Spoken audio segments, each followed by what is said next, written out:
Hello दोस्तों, आशा करता हूँ आप सब ठीक होंगे।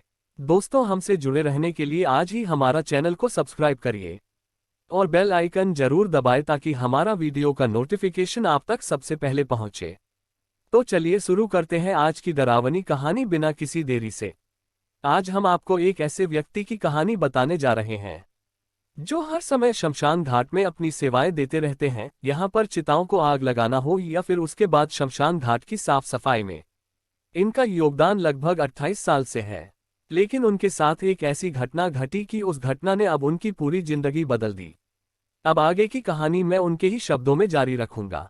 मेरा नाम रमेश लाल है और मैं हरिद्वार के शमशान घाट में 28 सालों से काम कर रहा हूं। मेरी आंखों के सामने यहां रोज लगभग सैकड़ों लाशें आती हैं और मैं और मेरे साथ काम करने वाले सभी कर्मचारी एवं सहयोगी फिर हम रोज उन चिताओं को जलाते हैं। मैं भी अक्सर हर रोज लगभग 16 से 17 चीता जलाता हूं, पर मेरे साथ एक दिन कुछ ऐसा हुआ कि मैं आज उस दिन को याद करके सहम जाता हूं। अक्सर हम लोग चिताओं में आग लगाते हैं और जब चीता चल जाती है तो सभी चिताओं की राख एक साथ सफाई करते समय झाड़ू से गंगा में गिरा दिया करते हैं। पर एक दिन शमशान घाट में एक डेड बॉडी को लेकर उसके परिजन आए। मैंने और मेरे साथी महेश ने उनके परिजनों को कहा, लकड़ी ले आओ और लाश को गंगाजल से नहलाकर इधर रख दो।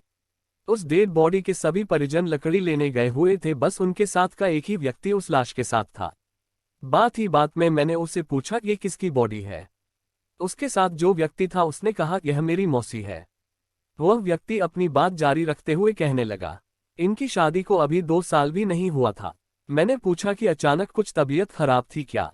उस व्यक्ति ने कहा, नहीं मौसी बिल्कुल ठीक थी, कल रात अचानक ही उनकी मृत्यु हो गई, पता नहीं क्या हुआ। हमारे लिए कोई बड़ी बात नहीं थी, ऐसे दिन भर में सैकड़ों लोग आते हैं। तब तक उस लाश की परिजन लकड़ियां लेकर आ गए। उसके बाद हम देह संस्कार का कार्यक्रम शुरू कर रहे थे।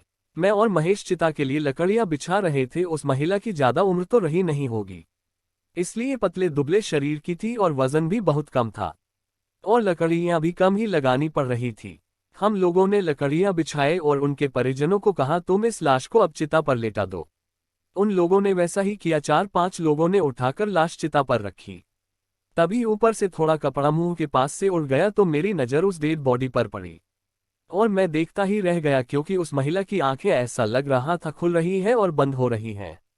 मानो ऐसा लग रहा था कि आंखें लप लप हो रही हो और ऐसा लग रहा था कि शायद आंखों से आंसू भी निकल रहे हैं। मैं यही सोच रहा था कि ऐसा कैसे हो सकता है, क्योंकि आज तक हमने कभी ऐसा दृश्य नहीं देखा था। अब उनके परिवार वाले अंतिम संस्कार करने के लिए तैयार थे और पंडित जी ने दाह संस्कार का क्रियाक्रम शुरू कर दिया था।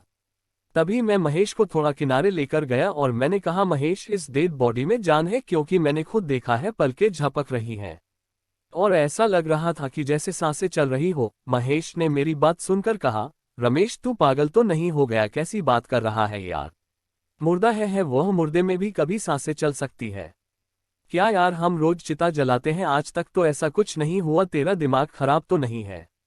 चल जल्दी अब उस चिता को जलाना है। मैंने उस समय तो महेश को कहा, हाँ चलो। उसके बाद मैं अपने आप को समझा रहा था, क्या पता यह मेरा कोई वहम हो।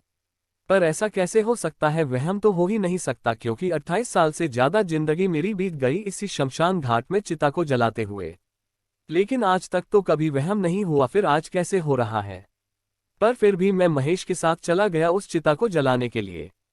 उसके परिवार वालों ने उसको आग दी और हमने फिर जलाना शुरू कर दिया। लेकिन अब तक जिसको मैं अपना वहम समझने की कोशिश कर रहा था, पर तभी ऐसा लगने लगा कि उस चिता से रोने और तड़पने की आवाज आ रही है। मैंने तुरंत महेश से कहा, महेश अब देखो मैं क्या कह रहा था, इसके के अंदर जान है। जिंदा जला दी तुम लोगों ने एक महिला।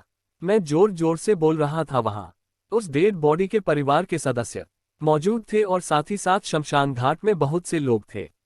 सब मेरी बात सुनकर चौंक गए और मुझे बड़ी विचित्र निगाहों से देखने लग गए। उसके परिवार के लोग तो वैसे ही दुखी थे, इसलिए वो मुझे कहने लगे, अरे क्या हो गया आपको? आपको शर्म नहीं आती? ऐसा मजाक करते हुए हम वैसे ही इतना परेशान हैं और आप हमारी भावनाओं का मजाक उड़ा रहे हैं। हम पर ऐसे ही दुखों का पहाड़ फूट पड़ा है, पर आप ऐसी जगह पर ऐसा गंदा मजाक कर रहे हो। उनके परिवार के लोग मुझे पागल या नशेड़ी बता रहे थे, लेकिन सच बताऊं तो मुझे उस महिला की आवाज उस समय बहुत तेजी से सुनाई दे रही थी। ऐसा लग रहा था मानो वो दर्द से करहा रही हो। उसके बाद मेरे साथ के लोगों ने और समीर ने मुझे वहां से दूर कर दिया और महेश ने मुझसे आकर कहा, रमेश तू पागल हो गया क्या, कैसी बात कर रहा है? हम भी तो कर रहे हैं काम, हमें क्यों नहीं सुनाई दे रही है? कोई आवाज हमें क्यों नहीं दिखा कि वो पलके झुका रही थी और उसके आंख आंसू बह रहे तो तुझे ही क्यों दिखाई दिया? यार तू तो शराब भी नहीं पीता, ऐसा क्या हुआ तेरे साथ? महेश अपनी बात जारी रखते हुए बोलता है, तभी कहता हूँ घर जाकर रात को खाना खाकर तो सो जाया कर जल्दी। लेकिन तुम लोग फिल्में देखते हो ना रात भर, कोई तूने फिल्म वगैरह या सपना देखा होगा कोई? महेश की बातें सुनकर अब मेरी आंखों से आंसू आने लगे, क्योंकि 28 साल से ज्यादा का समय हो चुका था। इस शमशान घाट में आज तक मेरे साथ ऐसा कभी नहीं हुआ। इसलिए मैंने ने महेश को समझाते हुए कह, ना मैंने कोई सपना देखा और ना कोई ऐसी फिल्म देखी, पर मैं आज सच कह रहा हूँ, वह महिला जिंदा थी जिसको जलाया जा रहा था। मैंने अपनी आंखों से देखा है और अपने कानों से उसकी आवाज सुनी थी। पर महेश ने मुझे कहा, सच में भाई तू पागल हो गया है, मुझको लगता है तुझे आराम की जरूरत है, अब तू छुट्टी मानकर गाँव चले जा, अपने कुछ दिन घर वालों के साथ रहे और जब तुझे सही लगे तब तू काम पर वापस लौटना, और फालतू की बातें मत कर। अगर तुझे चलना है चिता जलवाने तो चल, क्योंकि मैं भी तेरे साथ यहाँ पर हूँ, तो चीता कौन चलाएगा? महेश की बात सुनकर मैंने कहा, महेश ये चीता मैं नहीं जलवा पाऊंगा, तू जा उसके। महेश वहां से गया और शमशान घाट के ही एक दूसरे व्यक्ति के साथ मिलकर उसने उस चिता को जलाया। चिता जली, अंतिम संस्कार पूरा हुआ और उस डेड बॉडी के परिवार के सभी लोग गंगा स्नान करके अपने घर जा चुके थे। लगभग शाम के 7 बजे बज रहे होंगे। मैं अभी भी एकांत में बैठा हुआ था, तभी मेरे पास महेश और उस चिता का अंतिम संस्कार करवा रहे पंडित जी मेरे पास आए। पंडित जी ने मुझसे कहा, हाँ भाई अब उतर गया तेरे ऊपर उस महिला की चिता का बुखार कि नहीं? उस समय तू वहां पागलों जैसी बात कर रहा था। तू इतने सालों से यहाँ चिता जलाता है, क्या आज तक कभी ऐसा हुआ कि कोई मुर्दा चिता के अंदर से चीखने चिल्लाने लगे? वह सब लोग तेरा मजाक उड़ा रहे थे या फिर तुझे पागल कहना चाह रहे थे? पंडित जी की बात सुनकर मैंने कहा, मैंने जो देखा है वह बिल्कुल सही है, क्योंकि मुझे उसकी आंखों से आंसू बहते हुए दिखे थे और मैंने देखा कि जब उसको चिता पर लिटाया जा रहा था तब उस महिला की पलकें झपक रही थी। मैं मानने को तैयार नहीं था कि वो मेरा कोई वहम है। तब पंडित जी ने मेरी बात को थोड़ा गंभीरता से ले और कहा, ना तू उस महिला को जानता है, ना तूने कभी उसे देखा, तो फिर तेरे साथ ऐसा क्यों हो सकता है? तब मैंने पंडित जी से कहा, यही तो बताना चाह रहा हूँ मैं, मुझे ही क्यों उसकी चीखने की और रोने की आवाज सुनाई दी और आप में से किसी को नहीं? पंडित जी ने फिर मुझे कह, फिर एक काम करना, तुम अब 20 या 25 दिन की छुट्टी लेकर अपने घर चले जाओ, तुमने काफी समय से छुट्टी भी नहीं ली और लगातार काम कर रहे हो, थोड़ा आराम करना, फिर काम पर वापस आना। चलो अब साफ सफाई करवा दो, अब टाइम खत्म हो गया है। मैंने पंडित जी कहा, हाँ ठीक है, क्योंकि शमशान घाट में 8 बजे के बाद कोई भी चिता नहीं चलाई जाती। 8 बजे सब साफ सफाई करके घर चले जाते हैं और हम लोगों को सुबह 6 बजे यहाँ वापस आना होता है। उसके बाद हम काम पूरा करके अपने अपने घर चले गए। मेरे घर में सिर्फ अकेला ही रहता था, बाकी सब परिवार के लोग हमारे गाँव में रहते हैं। आज घर आकर मैंने नहाया धोया और सीधा बिस्तर में जाकर बैठ गया। अक्सर मैं घर आकर पहले खाना बनाता था, फिर खाना खाकर घर वालों से फोन पर थोड़ी बातचीत करके लेटता था। पर आज मेरे साथ दिन में जो घटना घटी थी उसकी वजह से मेरा मन आज थोड़ा बेचैन था। इसलिए मैं आज शमशान घाट के ढाबे पर ही खाना खाकर आया था और घर आकर नहाकर बिस्तर पर लेट गया। अभी बिस्तर पर लेटे हुए बस मैं यही सोच रहा था कि आज ये क्या हुआ मेरे साथ। मैं अपने आप को यही कह रहा था कि वह जिंदा थी, पर अगर वह जिंदा थी तो सिर्फ मुझे ही क्यों पता चल रहा था? वहां तो बाकी बहुत सारे लोग थे, उन्हें क्यों नहीं कुछ भी पता चला? सिर्फ मुझे ही क्यों रोने की आवाज आ रही थी, बाकी को क्यों नहीं आई? इसी उधेड़बुन में मैं लेटे लेटे मेरी आंखें लग गई, पर अचानक मेरी आंखें खुली और मैं उठा, क्योंकि मुझे ऐसा लगा कि कोई दरवाजा खटखटा रहा है। मेरा एक ही कमरा है जो मैंने किराए पर ले रखा था। मैं नींद में ही उठा। मैंने सोचा कि क्या पता किराएदार में से कोई होगा, कोई जरूरत हो किसी काम की। यही सब सोचते हुए मैंने दरवाजा खोला, लेकिन मुझे बाहर कोई दिखाई नहीं दिया, अंधेरा था। मैंने इधर उधर देखा, मुझे फिर कोई भी नजर नहीं आया। मैंने बाहर की लाइट ऑन करी, पर कोई होता तभी तो दिखता। मुझे लगा क्या पता ऐसे ही कोई होगा जो दरवाजे को खटखटा कर चला गया होगा। मैं जैसे ही वापस अंदर जा रहा था तब मुझे ऐसा लगा कि जैसे कोई मेरे पीछे खड़ा है। मैं तुरंत पीछे घुमा, पर पीछे कोई नहीं था। मैं दिन भर से वैसे ही परेशान था, इसलिए मैं ज्यादा जा सोचते हुए जैसे ही दरवाजा बंद करा तो मुझे ऐसा लगा कि बाहर कोई चल रहा हो। किसी के पायल की आवाज आ रही थी, ऐसा लग रहा था कोई मेरे कमरे के दरवाजे पर ही खड़ा हो और इधर उधर टहल रहा है। पायल और चूड़ियों की आवाज बड़ी तेज तेज से आ रही थी। मैंने तुरंत दरवाजा खोला और लाइट जलाई और जैसे ही बाहर देखा, लेकिन बाहर कोई भी नहीं था। यह मेरा वहम है क्या, मैंने यही सोचा, पर वह वहम कैसे हो सकता है, मैं अपने पूरे होशो हवास में खड़ा हूँ। मैं यही सब सोच रहा था कि अब चाहे कोई भी हो मुझे क्या। गुस्से में मैं अंदर आ गया और मैंने अपना दरवाजा बंद कर दिया। लाइट का बटन ऑफ करो और फिर जाकर अपने बिस्तर में लेट गया। लगभग 10 मिनट बाद फिर ऐसा लगा कि कोई दरवाजा बड़ी जोर जोर से खटखटा रहा है। अब की बार खटखटाने की आवाज बड़ी तेज तेज आ रही थी और ऐसा लग रहा था कि कोई आवाज भी मार रहा है। आवाज साफ साफ समझ में तो नहीं आ रही थी, लेकिन इतना था कि वह कह रही थी, मदन दरवाजा खोलो, रमेश दरवाजा खोलो जल्दी। मैं उठा, दरवाजे तक गया तो साफ लग रहा था कि बाहर कोई है और दरवाजा खटखटा कर मुझे आवाज मार रहा है। मैंने सोचा अब तो पक्का मकान मालकिन ही होगी, इसलिए मैंने फिर तुरंत दरवाजा खोल दिया, लेकिन मेरी आंखें फटी की फटी रह गई क्योंकि अभी भी बाहर कोई नहीं था। बाहर इस रात में पूरा सन्नाटा पड़ा हुआ था, लेकिन फिर भी मैंने बगल के कमरे में मकान मालिक को आवाज मारी और दरवाजा खटखटाया। उन्होंने दरवाजा खोला और नींद में कहा, क्या हुआ रमेश? मैंने जवाब देते हुए कहा, आंटी आपने मुझे आवाज मारी थी क्या? आंटी ने कहा, नहीं तो मैं तो सो रही थी, बाकी लोग भी घर में सो रहे हैं, किसी ने नहीं बुलाया। क्यों, क्या हुआ? आंटी का जवाब सुनकर मैंने कहा, नहीं आंटी, मुझे ऐसा लगा कि किसी ने आवाज मारी, मुझे लगा कोई घर का होगा। आंटी ने फिर कहा, नहीं ऐसा कुछ नहीं है। ऐसा बोलकर आंटी चली गई अंदर और उन्होंने अपना दरवाजा बंद कर लिया। मैंने कहा, हाँ ऐसा ही होगा, क्या पता। मैं भी अपने कमरे में आकर अपने दरवाजा बंद कर लिया और मैं भी फिर जाकर अपने बिस्तर में लेट गया। लगभग 10 या 11 मिनट ही हुए होंगे कि ऐसा लगा जैसे कमरे के अंदर ही कोई टहल रहा हो। किसी के पायल की आवाज और चूड़ियों आ रही थी। अब मैं थोड़ा शहंशाह गया। 29 सालों से जो मैं लाशों को जला रहा था, मुझे कभी ऐसा डर नहीं लगा जैसा डर आज मुझे लग रहा था। मुझे ऐसा लग रहा था कि कोई महिला इस कमरे में है और इधर उधर टहल रही है। तभी मेरे मन में पता नहीं क्या आया और मैंने बोलना शुरू कर दिया। मैंने कहा, कौन हो तुम, कौन हो? पर ऐसा बोलने के बाद भी मुझे कोई जवाब नहीं मिला। लेकिन थोड़ी देर के बाद पायल की आवाज और चूड़ियों की आवाज जो थी वो सब बंद हो गई। उसके बाद मैं अपने बिस्तर पर ही लेटा हुआ था। तभी मुझे ऐसा महसूस हुआ कि कोई मेरे बिस्तर पर मेरे बगल में लेट गया हो। मैंने कंबल ओढ़ रखा था, तभी मुझे ऐसा लगा किसी ने मेरा कंबल दूसरी तरफ खींच लिया।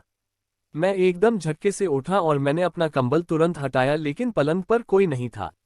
मुझे लगा हो ना हो दिन वाली घटना का ही असर हो रहा है, पर ऐसे ही करते करते पता नहीं कब रात में मेरी आंख लगी और मैं सो गया।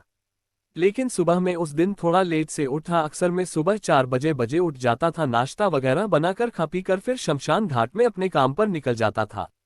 लेकिन उस दिन मैं 9 बजे तक सोया रहा, पर मुझे उस दिन काम पर तो जाना ही था, इसलिए कोई ऐसी दिक्कत नहीं थी। क्योंकि आज तो मुझे अपने गांव जाना है। कल तक मैं सोच रहा था कि नहीं, लोगों को कहने दो, पर मैं तो काम पर आऊंगा। लेकिन आज मैंने भी सोच लिया कि अब मुझे गांव जाना है। रात को जो कुछ भी हुआ मेरे साथ, वह सब मुझे बहुत परेशान कर रहा था। इसलिए मैंने अपना थोड़ा सामान पैक करा और आंटी को कहा, आंटी मैं गांव जा रहा हूं। आंटी मेरी बात सुनकर हैरान थी कि अचानक मैं गांव क्यों जा रहा हूं।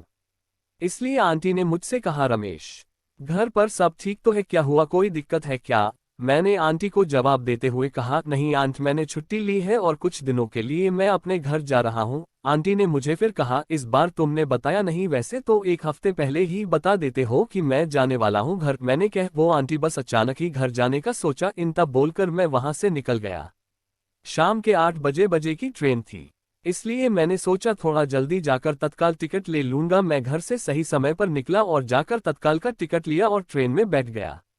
मुझे वाराणसी जाना था। मैं ट्रेन में बैठा ही था और बाकी बहुत लोग थे ट्रेन में। रात में मैंने देखा गेट के पास एक शादीशुदा नया जोड़ा होगा शायद, वो गेट पास खड़े होकर आपस में बातचीत कर रहे थे। रिजर्वेशन डब्बा था, इस वजह से सब अपनी अपनी सीट पर ही बैठे थे, बस वही 2 अपनी सीट छोड़कर गेट पर खड़े थे। ट्रेन में भीड़ भी काफी थी, सभी सीट भरी हुई थी। पर तभी मैंने देखा कि वह दोनों आपस में बात करते करते कुछ जो बहस करने लगे और अचानक उस लड़के ने अपने साथ खड़ी लड़की को एकदम से धक्का मारकर नीचे गिरा दिया और वह लड़की की तेज तेज से चिल्लाने चीखने की आवाज काफी दूर तक आ रही थी और ट्रेन भी तेजी में चल रही थी। पर आसपास के लोग उस लड़के को कोई कुछ भी नहीं कह रहा था। पर मैंने जोर जोर चिल्लाते हुए कह, इसने लड़की को नीचे फेंक दिया, अरे कोई चैन खींचो ट्रेन की, कोई इसे कुछ कहता क्यों नहीं, इसने एक लड़की को नीचे फेंक दिया। लेकिन मेरी बात का किसी पर कोई असर नहीं हो रहा था और कोई भी उस लड़के को कुछ नहीं कह रहा था। पर मैंने सोचा, अब नहीं, अब मैं चैन खींच लूंगा, मैं इन लोगों की तरह शांत नहीं बैठूंगा। इस लड़के ने एक मासूम लड़की को नीचे फेंक दिया और सब मूकदर्शक बने देख रहे थे।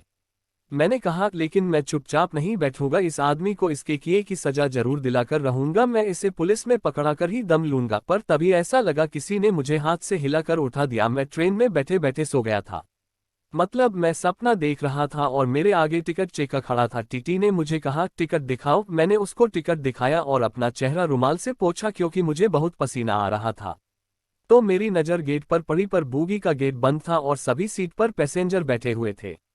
ऐसा लग रहा था बोगी में कोई भी सीट खाली नहीं है और मुझे वो शादीशुदा जोड़ा भी कहीं नहीं दिखा। उसके बाद मैं अपनी सीट पर बैठा रहा और ट्रेन अगले दिन वाराणसी स्टेशन पर रुकी। मैं ट्रेन से उतरकर सीधा बस स्टैंड पर गया क्योंकि हमें अपने घर जाने के लिए बस करनी पड़ती थी।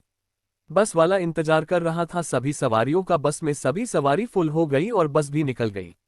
अभी हम कुछ ही आगे गए होंगे तभी मैंने देखा कि फुटपाथ पर चल रहे एक साथ एक लड़का और लड़की, अचानक लड़के ने अपने साथ चल रही लड़की को धक्का दिया और वो लड़की सीधा आकर रोड पर गिरी और उस पर जिस बस में हम बैठे थे वहीं बस चढ़ गई और लड़की की चीखें बड़ी जोर जोर से सुनाई दे रही थी। लेकिन ड्राइवर ने गाड़ी नहीं रोकी और ड्राइवर गाड़ी को लगातार चला रहा था। तभी मैंने कहा, भैया गाड़ी रुको, भैया रुको गाड़ी जल्दी, वह रोड पर गिरी है, बस चढ़ गई एक लड़की पर। ड्राइवर ने तुरंत ब्रेक मारी और क्या हुआ मैंने उसको बताया, पीछे लड़की रोड पर गिरी थी जिस पर बस चढ़ गई। पर सबने जब पीछे देखा तो पीछे ऐसा कुछ भी नहीं था। ड्राइवर और कंडक्टर ने मुझे बड़े गुस्से में कहा, भाई पागल हो गई क्या तू, सुबह सुबह शराब पी ली क्या, फालतू की बकवास कर रहे हो, अगर तुमको जाना है तो जाओ वरना उतर जाओ यहीं पर। ड्राइवर और कंडक्टर के साथ बस में और यात्री भी मुझ पर चिल्ला रहे थे, पागल हो क्या, उल्टी सीधी बातें कर रहे हो। पर मैंने किसी को कुछ नहीं कहा क्योंकि अब मैं अपने आप से ही परेशान हो चुका था। क्योंकि मेरे साथ पता नहीं 2 दिन से क्या हो रहा था, पहले शमशान घाट में, फिर घर पर, फिर ट्रेन में और अब बस में। कहीं पर बैठते ही ऐसा दिखना, मैं अपने आप से ही लगातार सवाल कर रहा था कि आखिर क्या हो रहा है ये। तभी जहां मुझे उतरना था उस जगह बस आई और कंडक्टर ने मुझे कहा, भैया उतर जाओ, पर मुझे कंडक्टर की बात सुनाई नहीं दी। शायद मैं नींद में था इसलिए कंडक्टर ने मुझे हाथों से हिलाया और कह, भैया आपका स्टॉप आ गया। इस बार मैंने कंडक्टर की बात सुन ली और कहा, हाँ अच्छा। उसके बाद मैं अपना सामान उठाया और बस से उतर गया। पास में ही हमारा गांव था इसलिए मैं पैदल ही निकल गया। मैं पैदल चलते चलते बस वही सब बातें सोच रहा था जो सब घटना मेरे साथ 2-3 दिन से घट रही थी। यही सब सोचते हुए मैं अपने घर पहुंच गया। घर में मेरे पिताजी, मेरी माता, मेरी पत्नी, मेरे बच्चे सब मेरा इंतजार बाहर ही कर रहे थे। मैंने सबको देखा और तुरंत अपने पिताजी के पास जाकर उनसे लिपट कर रोने लगा। मैं बड़ी तेज तेज से हिचकी लेकर रो रहा था। तब मेरे पिता समेत घर के सभी लोगों ने मुझे संभाला और मुझसे पूछा क्या हुआ। मैंने अपने साथ घटी सारी घटना उन सभी को बता दी। मेरे पिताजी ने कहा, तुम नहा धोकर पहले खाना खा लो, फिर थोड़ा आराम कर लो, सब ठीक हो जाएगा। उसके बाद में नहा धोकर खाना पीना खाने के बाद में लेट गया और शाम को तब 6 बजे मेरी आंख खुली। पूरा दिन में लेटा रहा था। शाम को मैंने अपने पूरे परिवार के साथ समय बिताया, बातचीत करी, सबसे मिलकर बहुत अच्छा लग रहा था। बड़े दिनों बाद में अपने परिवार के लोगों से मिल रहा था। और रात को खाना पीना खाकर सब सोने के लिए अपने अपने कमरे में चले गए। मैं भी अपने कमरे में चला गया। थोड़ी देर में मेरी पत्नी भी आई। हम लोगों ने काफी देर तक बात करी और फिर सो गए। अचानक रात को मेरी आंखें खुली, ऐसा लग रहा था जैसे बाहर से कोई दरवाजा खटखटा रहा है। मैं उठा और दरवाजा मैंने खोला और बाहर देखा तो मेरी पत्नी खड़ी। मैंने उससे कहा, बाहर कैसे आए तुम, अभी तो अंदर ही थी, मेरे साथ ही लेटी हुई थी। पर मेरी पत्नी कुछ नहीं बोली और गांव में सड़क की तरफ भागने लगी। मेरी पत्नी की पायल की आवाज बहुत तेज तेज खनक रही थी। मैं भी चिल्लाता हुआ उसके पीछे पीछे भाग रहा था और मैं बोल रहा था, रुको रुको, क्या हुआ रुको। लेकिन मेरी पत्नी चीखते चिल्लाते हुए लगातार भाग रही थी। मुझे कुछ नहीं समझ में आ रहा था कि मेरी पत्नी को आखिर क्या हुआ। मेरी पत्नी गांव में जंगल की तरफ भागने लगी और मैं भी उसके पीछे चिल्लाता हुआ तेज तेज भाग रहा था। तभी मुझे पीछे से आवाज आई, मेरे पिताजी और मेरे परिवार के लोग मेरे को बुला रहे हैं, वह मेरी तरफ भागते हुए आ रहे हैं। मैं वहीं खड़े होकर रोने लगा और मेरी पत्नी जंगल के अंदर जा चुकी थी। मेरे पिताजी ने तुरंत मुझे पकड़ा और कह, रमेश क्या हुआ, क्यों भाग रहे हो तुम। मैंने कहा, मेरी पत्नी का नाम नीतू है। मैंने कहा, नीतू को पता नहीं क्या हुआ, घर से निकलकर चिल्लाते हुए भाग रही है और जंगल की तरफ भाग गई। मेरी बात सुनकर मेरे पिताजी ने कहा, पागल हो गई क्या तुम बेटा, नीतू साथ में तो है हमारे और नीतू मेरे पीछे ही है। खड़ी थी मेरी पत्नी बच्चों के साथ, वो मुझे पकड़कर रोने लगी और रोते हुए ही कह रही थी, क्या हो गया आपको, आप अचानक क्यों घर से निकलकर भागने लगे। उसके बाद मुझे उस रात मुझे नींद नहीं आई। शमशान घाट में काम करने वाला बंदा आज इस हालत में था। सोच लो आप वो रात कैसे बीती। और अगले दिन मेरे पिताजी मुझे एक तांत्रिक बाबा के पास लेकर गए। उन्होंने झाड़ फूक और पूजा वगैरह करी और मेरे से सब कुछ पूछा कि क्या हुआ था आपके साथ। मैंने शुरू से सारी घटना बाबा को बताई। बाबा ने मेरे गले में एक ताबीज बांधी और हाथों में मंत्र पढ़कर एक धागा बांध दिया। बाबा ने बताया कि उस लड़की की आत्मा तुम्हें कुछ बताना चाहती है। शायद उसके साथ कुछ बुरा हुआ होगा, इसलिए वो तुम्हें बताना चाह रही है। बाबा की बात सुनकर मैंने कहा, बाबा मैं 28 साल से शमशान घाट में चिता जला रहा हूँ, पर आज तक तो मेरे साथ ऐसा कभी नहीं हुआ और मैं तो उस महिला को जानता भी नहीं था और ना ही मैंने उसे कभी देखा था। बस मैंने शमशान घाट में उसकी लाश देखी, वो भी जलाते समय। तो फिर ऐसा क्यों? तांत्रिक बाबा ने फिर मुझे बताया, आत्मा किसी एक को ढूंढ लेती है जो उसकी मदद कर सके। वो तुम्हारे जरिए अपनी मदद करवाना चाहती होगी। शायद उसके साथ कुछ गलत हुआ होगा, इसलिए तुम्हारे जरिए अपने कातिलों का पता बताना चाह रही होगी। फिर मेरे पिताजी ने बाबा से कहा, बाबा आप अब ऐसा करो कि वो दोबारा कभी ना रमेशा को दिखाई दे और ना ही उससे परेशान करें। बाबा ने फिर कहा, ज्यादा मत सोचो, अब ऐसा कुछ नहीं होगा, बस तुम गले में ये ताबीज पहनकर रखना और हाथ में धागा बांधे रहना, सब ठीक रहेगा। उस दिन से मुझे ऐसा कुछ भी नहीं एहसास हुआ और मैं लगभग 3 महीने तक अपने गांव में अपने परिवार के साथ रहा। उसके बाद फिर वापस आकर शमशान घाट में काम कर रहा। अब मैं हर रोज 16 से 17 चीता चलाता हूँ। तो दोस्तों आज की कहानी में बस इतना ही। आशा करता हूँ आपको हमारी ये कहानी जरूर पसंद आई होगी। चलिए मिलते हैं अब अगली कहानी में, तब तक के लिए बाय।